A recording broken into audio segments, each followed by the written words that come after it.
This week in episode 568 of the RV podcast. So your kids are grown, you've done the 9 to 5, it's your time now. Well, this week you'll meet two couples who have made the RV lifestyle a huge part of their retirement and hear how they are now living the best chapter yet. Hello everybody, I am Mike Wendland and this is my lifelong traveling companion and my bride, Jennifer.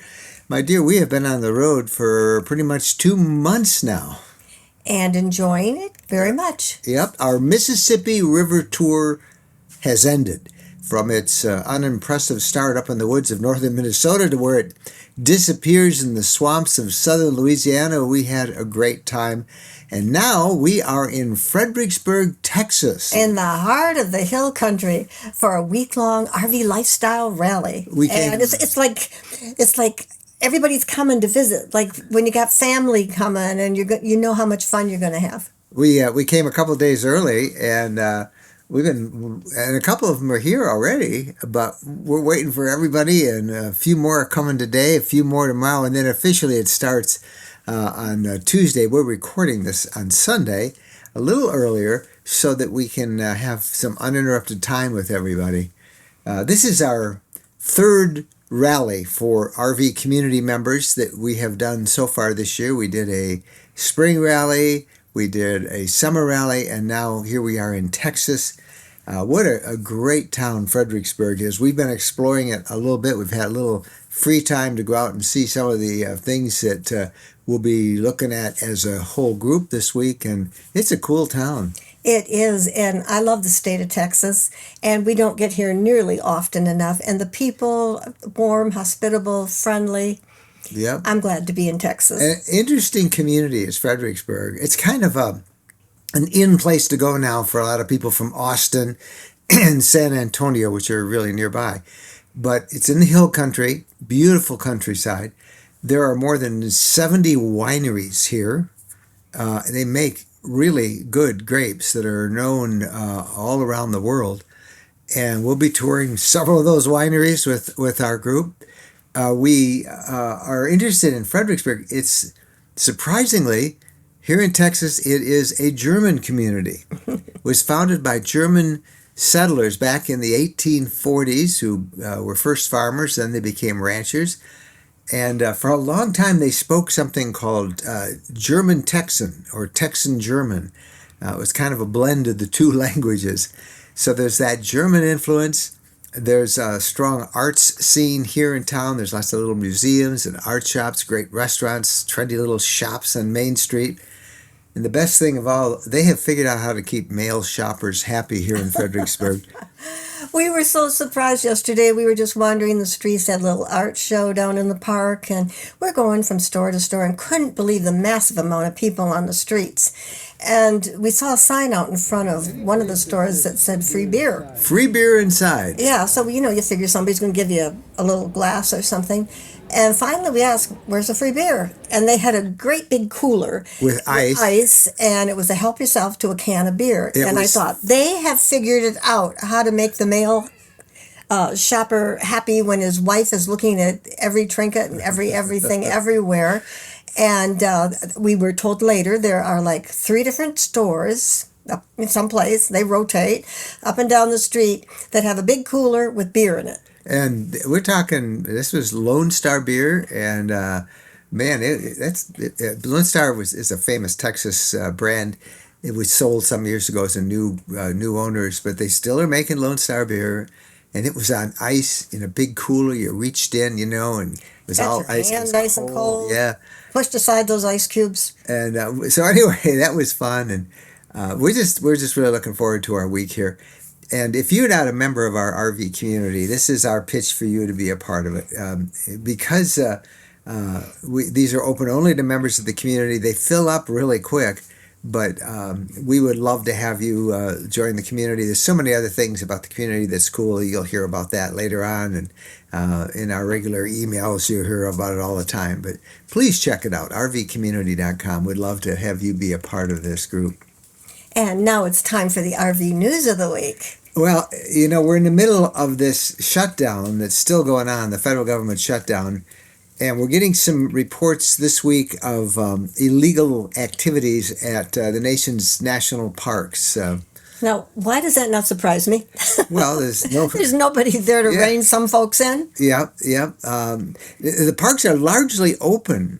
They just don't have any staff. And there were a lot of reports this week, particularly about Yosemite National Park in California, about squatters who've taken over the campgrounds. And then thrill seekers are doing illegal jumps from El Capitan because there's nobody to enforce the rules. There's a number of stories out nationally. The whole situation at the national parks, it just remains confused.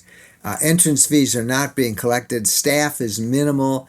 A lot of the service, a lot of the restrooms are closed. They're going to have a big mess to clean up when and if these things open anytime soon. Can you imagine the mess they would make out of the bathrooms? Oh my God! If you would they let could get these in. people Yeah. into those bathrooms. Of course, now they're probably going foot outside the bathroom, but So if you have plans to go visit a national park, October is a great month. Just do some double checking. I would call the community that's nearest to it, find their tourism office, ask them what's the situation, and I would actually have a plan B. Don't you think? If you can't get in, if it's something that you decide this isn't right going in here without any staff, without any adults around. without any responsible adults to keep the track of stuff. But it's confusing. Let's hope this shutdown nonsense quits and Congress gets back to work and our national parks get their staff back. Mm-hmm. All right, what else? Okay, so the RV industry experienced about a 5% decline in year-over-year new retail unit sales in August. And 5% down, and when it's been down for the last couple of years, this is not a healthy thing. No.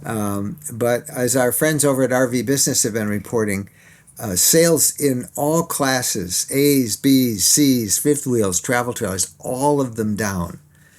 There is a bright spot if you want to really spin these numbers, but Yeah. it's a stretch, I think. It is, but it's a bright spot. The decline was less than the negative 8.12% drop in August of 2024. So look at the bright side. So it's bad, but it's half as bad. Right. I guess that's the thing. All right, on great story news. Gas prices are continuing to fall across the country, and that really is good news. With the national price of a gallon of gas, $3.09 over the weekend, down from $3.21 at the same date last year. And naturally, California has the highest gas prices at $4.66 per gallon. And the lowest at $2.58 per gallon is Oklahoma. So thank you, Oklahoma. And AAA is reporting prices are expected to drop more in the weeks ahead. So that's good news. Very good news. It's affordable to actually drive. Hey, everybody keeps asking, by the way, what the mileage is we're getting as we tow our new fifth wheel. This is a brand new Brinkley fifth wheel, and I've been pleasantly surprised. We have just done, well, we're pushing 3,000 miles that we've driven it since we bought it. It's going to be worn 6 out weeks. by the time we get home. Yeah, I mean, we bought this thing and just immediately hit the road, and we've averaged about 12.4 miles per gallon the whole trip, up and down, up to Minnesota and down to Louisiana and then out here to Texas. So I'm impressed with that mileage. That's towing 12.4 miles. When I'm not towing, I haven't even done the average because I've been towing pretty much the whole time. I will say that I was not impressed with all the roads we've been on. I'm Oh, impressed that this gosh. unit and our truck are still in one piece. You Yeah. talk about an earthquake. Yeah, it's really, the roads really, everywhere in the country have been. I thought they don't have frost heaves. Some of the roads. Yeah. What is their excuse? Yeah, but anyway, so that's good. And we think we've settled on a name for this new fifth wheel, our Brinkley, and for our truck. Now, our truck, we have a long bed F-350 Lariat diesel He turbo. loves his truck. We call the truck the Beast. So what would we call this pretty little unit? Beauty. So, Beauty and the Beast. Not real original, but not very original at yeah, all. But it's anyway. the best we could do. Hey, if you want some information on any of the stories that we just mentioned, we'll send you over to the show notes page, rvlifestyle.com/podcast, and we have all the resources that we share when you hear us give out a website and stuff like that. They're all posted at rvlifestyle.com, so you can go there and get all the information you want. And also, we love your comments and your questions. So anything you hear today, if you have a question or you want to just jump in on the conversation and give us your comments, we welcome them. Send them to us at Mike and Jen at rvlifestyle.com. Well, now it's time for the RV conversation of the week. Okay, so the kids are grown, maybe even the grandkids are grown, and you've done the 9 to 5 job, and now it's your time to explore this wonderful country, this continent that we live on, to go visit friends and kids that are scattered all over the country. Now, let's do it. We have found two types of people out there. There are those who dream and just don't do anything. It's never the right time, or what if I get sick? Yeah. But, there's that, but that's the case. They dream and they have these dreams their whole life, but they never do anything. And then there are the people who dream and do and make them come true. And this week we're going to meet two couples who have made the RV lifestyle a huge part of their retirement. And you're going to hear how they're living what they think is the best chapter yet. And we're very happy to introduce you to some of our dear friends, Jack and Pam Partain and Jeff and Rita Newman. And we've met both of them, these couples, through our RVcommunity.com. And we just finished traveling through 9 states with them for 34 days on a fantasy RV tour of the Mississippi River. These two adventurous couples have traded in the daily grind for the open road, and they're here to share their stories about embracing RV living in retirement. And whether you're dreaming about your own retirement adventures or just curious about what it's really like to live on wheels, Jack, Pam, Jeff, and Rita are going to give us the inside scoop. They'll talk about how they made the big leap, what surprised them along the way, and why they believe this chapter of their lives is truly the best one yet. So, buckle up, get ready to be, I think, inspired. Mm-hmm. This is a conversation among friends, and it's about freedom, adventure, and making the most of the years that you've earned. Let's dive in. How about if you introduce yourself, tell us what you used to do, and how long you've been RVing?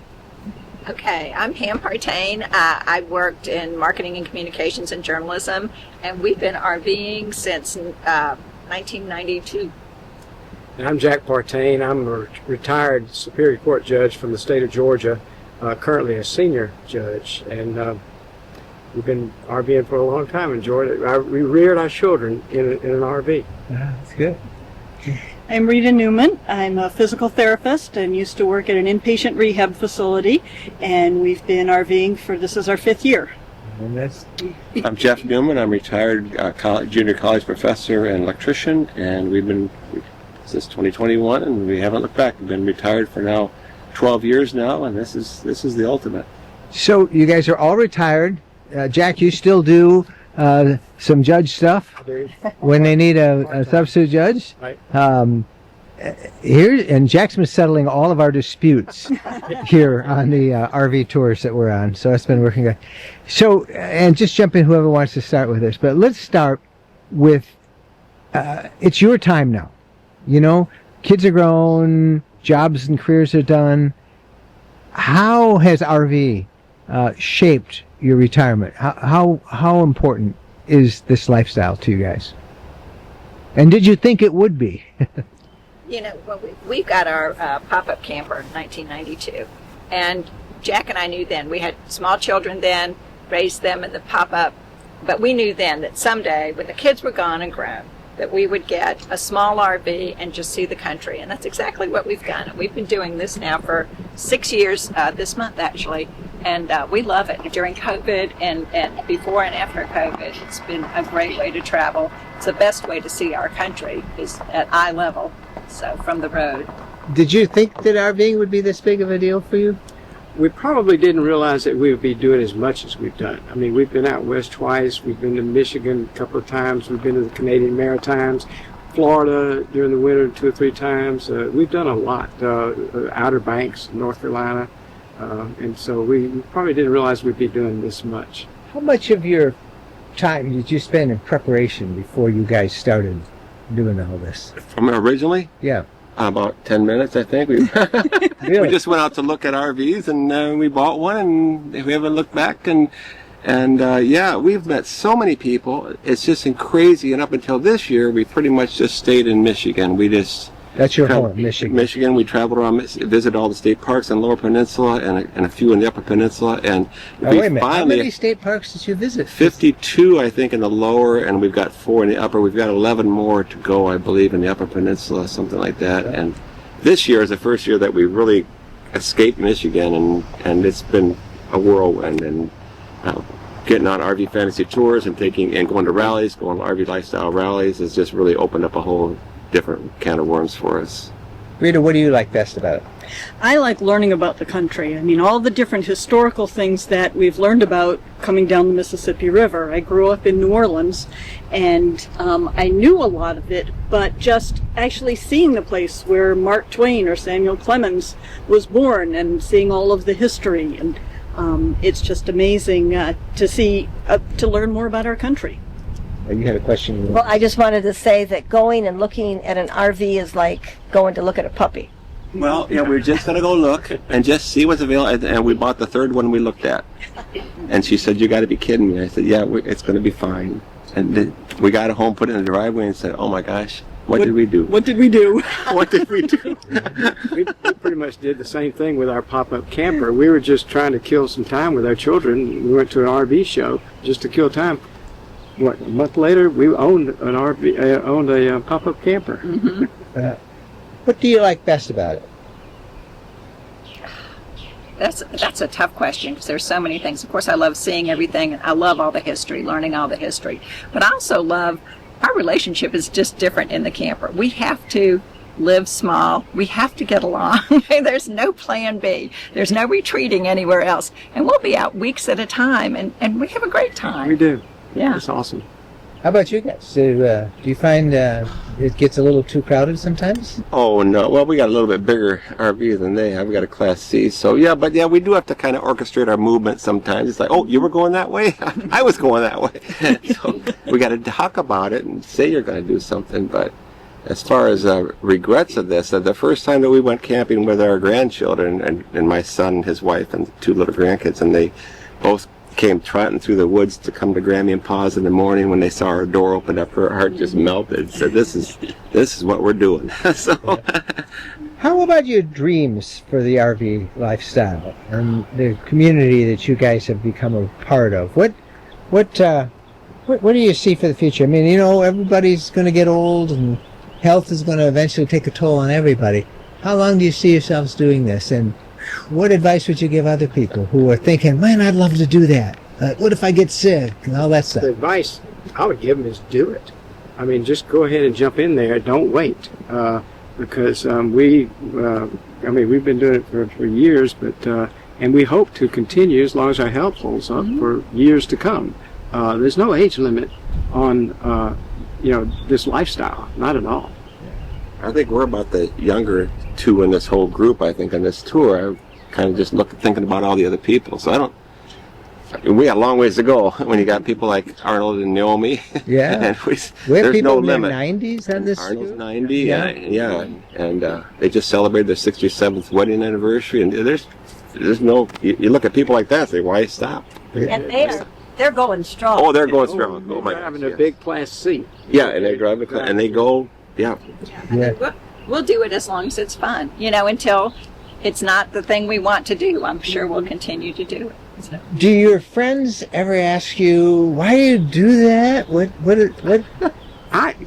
Our friends are jealous. Oh yeah. They're Oh, jealous no of what we're doing. Yeah. All the time. We'll go to the church and they'll say, "Oh, where have you been? What have you been doing? Oh, I wish I could do that." That kind of attitude is. What do you tell them when they say that? We tell them where we've been, what we've been doing, and When tell they them say need- that they wish they could do that. and we tell them to jump in there and do that. We advise people to, rent one, try one out. We have a lot of friends that would like to. I think a lot of folks really, they're like, y'all are really doing it. You're doing retirement well. And we're like, yeah, then that was very intentional. But we encourage everybody to try it if they're interested. It's me not for ask you everybody, but it is for a lot of folks. Some questions about retirement and stuff.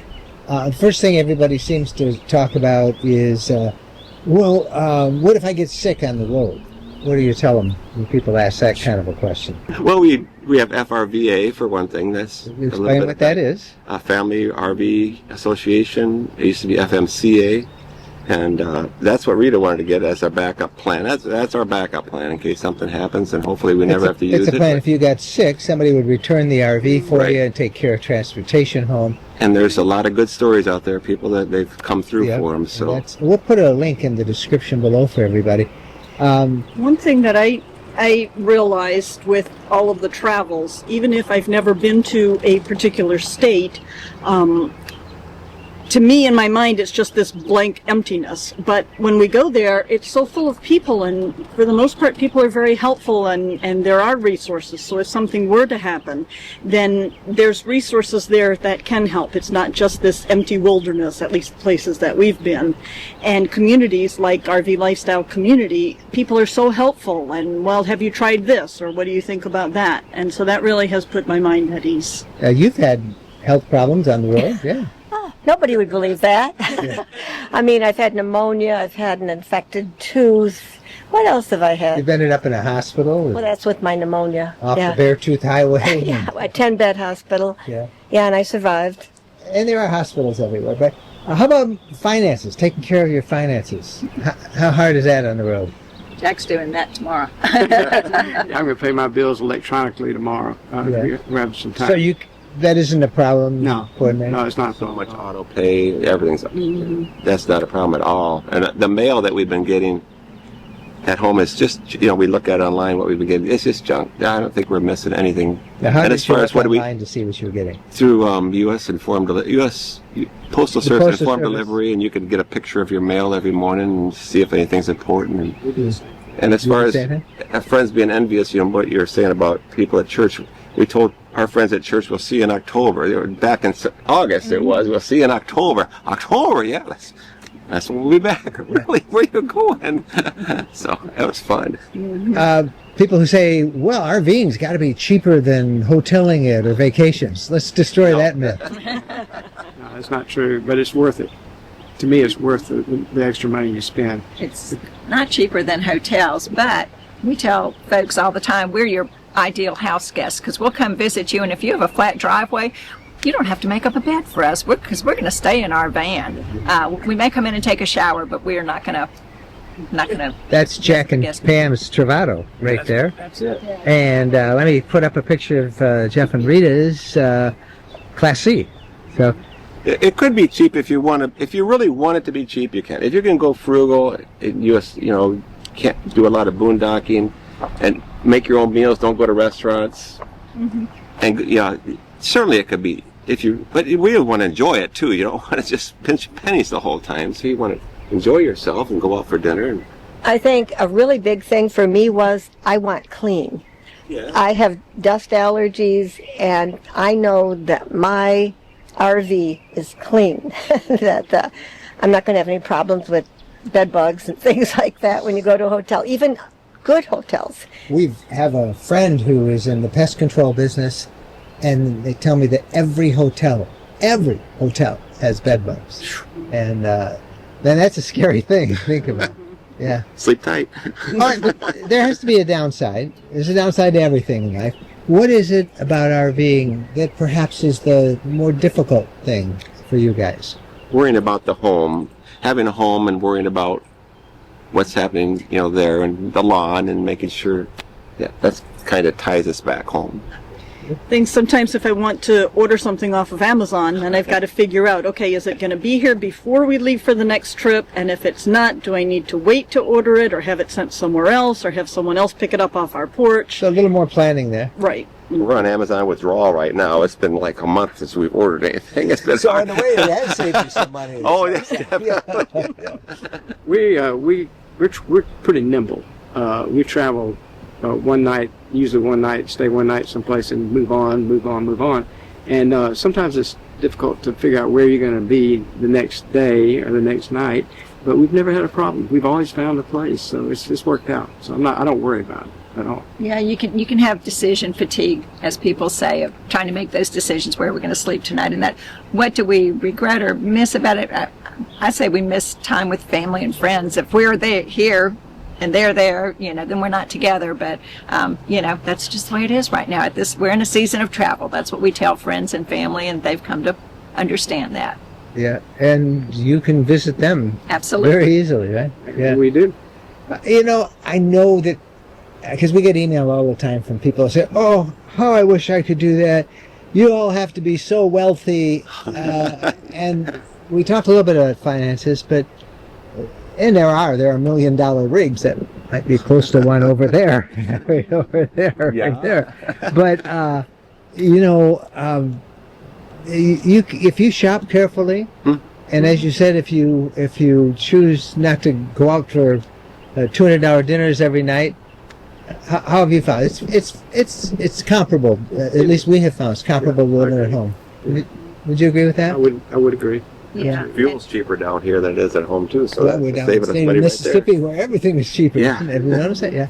And I think people tend to put their money on what's important to them. There you go. And so, we might not go out to eat as much on a regular basis all through the winter because that's not as important to us as being able to go camping in the summer. Yeah. So we focus on that. Now, none of you are full-time RVers, but you travel a lot. Yeah. Do you ever see yourself becoming a full-time RVer? Never. Why is that? Because I need to have a home base, and so I don't ever see us doing that. Yep. In fact, the people that I know who've done that, they go back and buy a home somewhere, usually after doing full time for a year or 2 or 3 or 4 or 5. We've seen that too. Yeah. People who go out, then usually they stay out a couple of years in the Yeah. road, and then they need that base. But you guys ever see yourself full-time? Well, we got 110 nights in our camper this year, so that's That's almost third a of the third time, yeah. third time, and we'll be on our way home. We'll be passing our 365th night in the camper in 5 years. So that's 1 year out of 5 that we spent in the camper. All right, last question. People are getting ready to retire. How do they start? Give them your number Go to one an- piece of advice. I'll go to Go to an everybody's. RV show and dream and see what's out there. And there's so many YouTube channels that you can go and look on. YouTube is full of channels of comparisons to different RVs and whatnot. They'll get you excited. It will. How do they start?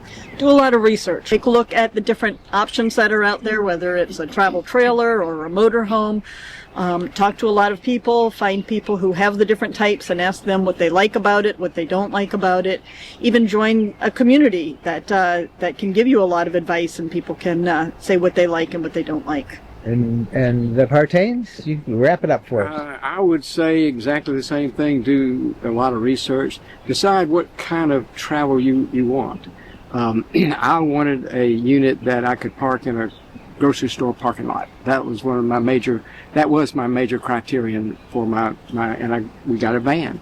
And so decide what kind of travel you're going to undertake, and then figure out what manufacturers there are and what types you need. Yeah, I'd say the best single thing to do is go to an RV show, because you're going to see so many options there. And that's when you're first going to start to see, can I see myself doing this? And if I could, is it going to be in a Class A, big motorhome, and tow a vehicle? Is it going to be a Class B, which is the smallest option? They don't make sense, the order they go in. Class C, which is something in between. Or is it going to be a fifth wheel or a travel trailer? And you'll get a good idea real quickly what appeals to you, and if the whole idea appeals to you or not. And you always have some advice when people are shopping, so we should probably repeat that. Because you always say they should rent one. Yeah, renting one is really a good idea, even though it's expensive, to see how you feel about it. And never buy one, never order one without having been inside that model, to see how long the bed is, whether you fit on that bed, whether it's comfortable. Sit inside it, look around. Where would I put my whatever that you're bringing with you? Where would you put it? Do I have enough room? Picture yourself in it. Try to brush your teeth, see if you have enough headroom. Just little things like that. Explain the shower. that. It doesn't make sense. Well, when you bend over, Are you going to hit the Are you going to hit the mirror? cupboard above? Because you can't, you're not going to spew a foot to get that in the sink. So, just check it out. Yeah. Don't be impulsive. Take your time. Or spew carefully. That's always an important thing that we say. Okay. Hey, thank you guys so much. All of these guys are members of RVcommunity.com. We talk about it all the time, but I have to say we've become really good friends through all of this and the travels that we do. And that is, as Rita has pointed out a couple times, that's a great way to get to know whether RVing is for you. Check it out, rvcommunity.com, and you can contact all these guys through there very easily. And Bo says the only thing he has is that he has to be on a leash in the RV park. Yeah, There are squirrels that need to be chased, and he's not able to do that right now. Thank you guys so much. As we said, these two couples have become really close friends, and that's another reason why we just love this rvcommunity.com that we've set up. And it's a place where people really do make friends. They have fun, they make friends, they find adventures. So we invite you to be a part of all that. Go to rvcommunity.com. All right. Are you tired of expensive campgrounds and crowded RV parks? What if we tell you there's a way to discover amazing overnight stays across the U.S. and Canada for just $49 a year. RV Overnights connects you with incredible hosts at farms, wineries, breweries, and unique roadside attractions that welcome RVers with open arms. These aren't just parking spots. They're experiences. Many locations offer electric and water hookups, and you can often stay for multiple days. Picture yourself waking up in a vineyard in Napa, or parking beside a working farm in Montana, or discovering that quirky roadside museum you never knew existed. These are real small business owners who genuinely love meeting fellow travelers and sharing their slice of America. We've been using RV Overnights this summer and have just been delighted with the places we've stayed, like a bison ranch where we got up close and personal with some bison and had a beautiful bison pasture to camp in. Planning your adventure with RV Overnight's incredibly easy. They have a great app and desktop, website. You search for your route, book your stays, hit the road. And here is the best part. Our audience gets an exclusive 40% off their annual membership. You just have to use the promo code RVLDEAL when you sign up. Don't miss out on this game-changing way to travel. Head to rvlifestyle.com/RVOvernights right now. And remember, use the promo code RVLDEAL and you'll save 40%. rvlifestyle.com/RVOvernights. Your next great adventure is just a click away. And now it's time for the social media buzz. Wendy Boyer reports on the hot issues most talked about this past week on social media and our RV Lifestyle community group. Hi, everybody. In our private RV Lifestyle community, many of us are in Texas right now at our third and final rally of the year. But of course, not everyone could make it, so others are out there sharing pictures, talking about their adventures. And do you remember last week when Mike and Jen shared about the great monarch butterfly migration? Well, one of our members shared some pictures of these butterflies that she saw in central Nebraska. And boy, they were gorgeous, on their way to warmer weather for sure. But butterflies are not the only ones getting ready for winter. In our RV Lifestyle Facebook group, we're getting a lot of posts about winterizing or temperatures dropping. And one topic that's coming up a few times are heated hoses, just when to use them. David, who is from Rhode Island, he asked, at what temperature do you start using your heated hose? It sounded like he was out there in his rig and it was going to dip to 32 degrees, maybe for a few hours one night. And so he was trying to get ready.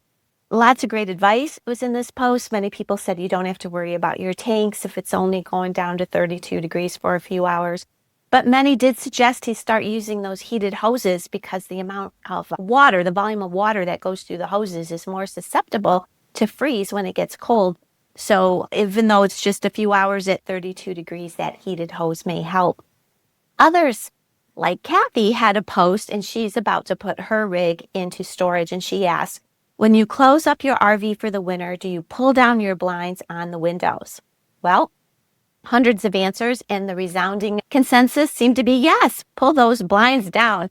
And the reason was that the sun can go through the windows even when it's cold outside, and that can cause some damage to your furniture, to your cabinets, fading, that sort of thing. So if you pull down your blinds, that will help prevent that. And then the type of post that perhaps was the saddest to see were those from people like Mike, who wrote, "Sadly, at the end of this month, my hotel room on wheels is going to get winterized and put into storage till probably April. I live in the Midwest." And Mike got hundreds of responses from people who sympathized, who said, "Oh, I feel your pain. I'm so sorry." Or, "I just did that. I know what you're going through." But of course, there's some of you guys who live in warm places or going to somewhere warm who don't have to worry about winterizing. Amy was one of those people, and she wrote, "People talk a lot of smack about California, but we don't have to winterize. And if we wanted to, we could camp all year round." And that is so true.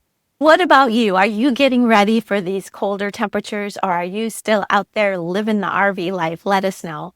And that's it for me this week. I'm Wendy Boyer, and I'll see you either in our private RV lifestyle community or Facebook group. All right. Thank you, Wendy. Wendy is with us here in Texas for our rally, and she is keeping busy. We're posting pictures, by the way, from the rally and all that stuff. We'll try and get it on all of our social media so you can kind of vicariously participate if you're stuck at work or something and couldn't get away to come out to the rally. You have heard us talking now for some time about the benefits of owning your own RV land. We bought some land in Tennessee that we just loved. We loved the idea that you could spend as much time as you want, whenever you wanted. You didn't have to get a reservation. It was kind of like a private RV retreat. Those kind of places are hard to find.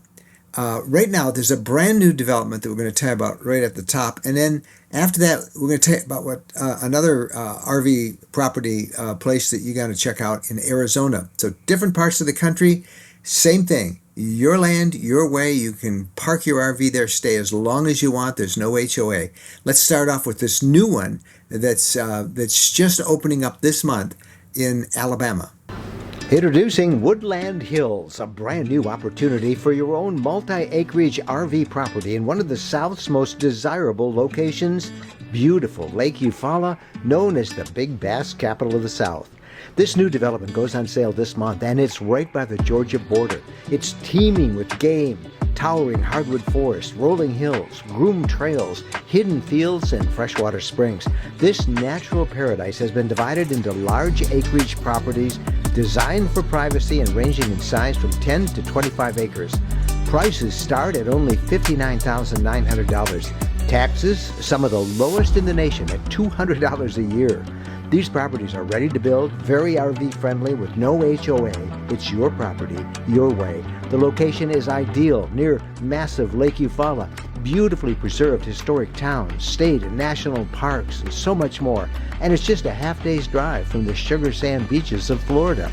These properties are being sold on a first-come, first-choice basis. You must have a scheduled showing to see them. Call 877-545-LAND. That's 877-545-LAND. Higher elevations in Arizona, where the vegetation is green, is typically where you find the highest prices for real estate and the most restrictions for RVers.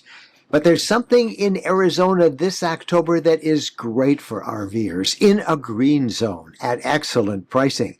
Western Land and Ranches is selling 5-acre RV ranches starting at only $49,900. These are high elevation ranches, so you get cooler temperatures, big mountain views, juniper trees, green grasses, and lots of space to stretch out. Jen and I visited at the ranch, and it is spectacular. It's near everything: the Grand Canyon, Lake Havasu, Kingman, Flagstaff, Sedona. A perfect place to have a home base to explore the West right off famous Route 66. We met the sales manager, Eric, really nice guy. He bought a property for his RV, and he's building a container home on it. Check the website for a video tour and showing availability. It's pretty incredible. ArizonaRVland.net. Now for the RV question of the week. This question is from PJ. Where can you wash your rig while on the road? Oh, I wish we could do ours here in this park. I haven't asked if we can, but sometimes you can. Well, the most reliable spots are truck washes And I think these are probably the go-to for most RVers, and usually you find them at major truck stops along interstates or major highways. They handle large vehicles, like semi-trucks. They wash those all the time, but they also handle RVs. Most have automatic systems or hand wash systems, and it usually takes 15 to 30 minutes to get it rig washed.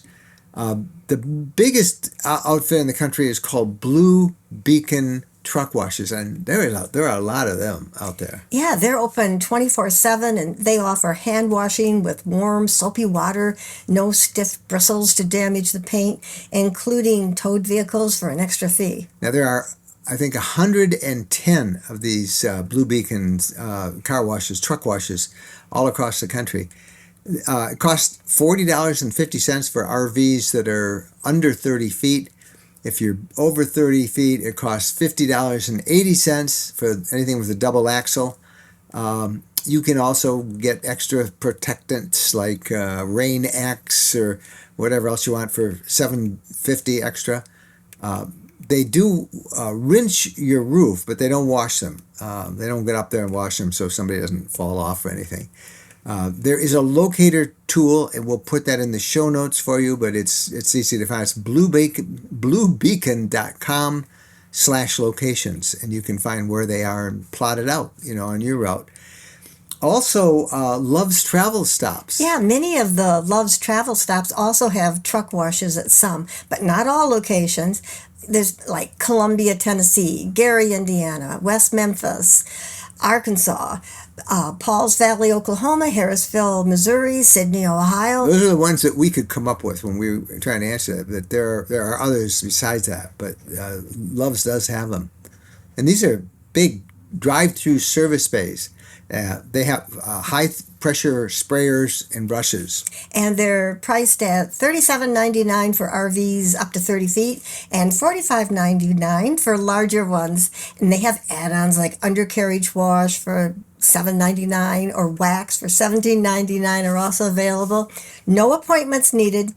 Check loves.com/truck services/truck wash for the full list. That's right. We'll put that in the show notes at rvlifestyle.com, and you can get that address. And for those of you watching on YouTube, we'll put it at the bottom of the screen there. But also chains like Flying Pilot, Flying J, or some big independent truck stops often will have washes. The best way to find them is to keep your eye out as you're traveling. Look on the side of the road, the billboards. They always say, "Hey, truck wash at this location coming up," and they cost $50 to $75 for a basic wash of your RV. And there's one other way. Yeah, finally, ask at the RV park where you're staying. Many campgrounds do not allow RVs or tow vehicles washing, but others do. Or they could recommend a mobile wash crew that'll come to your site and wash by hand. Now, this is usually expensive, typically $100 or more, and then, of course, you need a tip. You can often negotiate to have them include your tow vehicle. Yeah, we did one in Florida, and it was great. I think it was $100. Again, I haven't asked it this one. Ours is pretty dirty from Minnesota. Ours is really dirty. But that's really nice if you can get it done right. They come to you. It's kind of like a mobile tech washing stuff. But that's reason enough to go to an RV show, because usually at RV shows, yeah, often you can get somebody washed driving through washing your RV. Yeah. Yep. All right, that's the podcast for this week. Thank you guys so much for watching. We invite your questions, Mike and Jen at rvlifestyle.com. Happy trails!